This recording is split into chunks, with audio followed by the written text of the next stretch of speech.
It was just another chilly evening when I stumbled upon David, a street performer, who was playing his haunting melodies. He had a certain mystique about him that drew me in. Little did I know that this chance encounter would lead me into a web of creepy secrets and terrifying revelations. David, with his long, dark hair and piercing eyes, strummed his guitar with an eerie grace. I couldn't resist but stand there, mesmerized by his music. It wasn't just any ordinary performance. It was like he was reaching deep into my soul with each note. Week after week, I found myself coming back to watch him. Something about his music was intoxicating. But as time passed, I began to notice that I wasn't the only one. A small group of people seemed to follow him around, like devout disciples. One night after his performance, he approached me. His voice was soft and soothing as he said, "You've been a loyal listener, and I have a special invitation for you." He handed me a cryptic-looking card with an address on it. It was an invite to one of his secret gatherings. Curiosity got the best of me, and I decided to attend. The location was a dimly lit underground chamber. As I entered, I saw people seated in a circle, their eyes fixed on David, who stood in the center. He started playing his hypnotic melodies, and a strange energy filled the room. It was as though the music had a mind of its own, pulling us all into its dark embrace.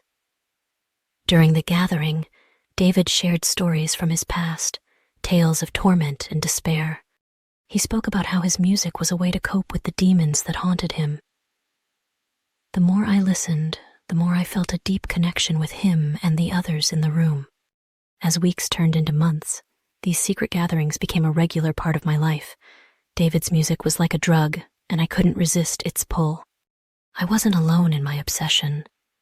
We were all bound by our shared devotion to him and his haunting tunes. It wasn't long before I realized that there was something far more sinister at play. The gatherings took on a darker tone, and I began to notice the changes in those around me.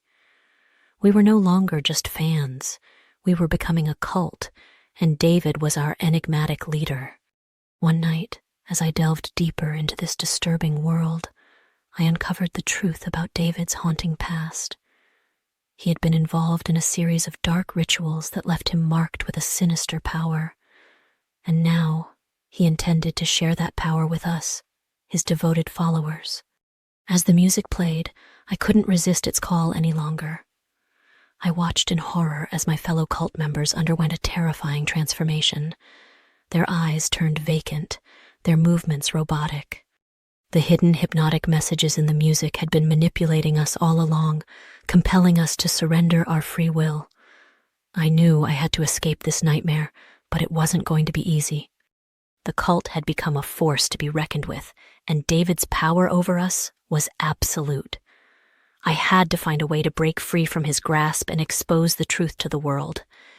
In the dead of night, I made my move. I fled from the secret gatherings and sought help from those who could bring David's dark secrets to light.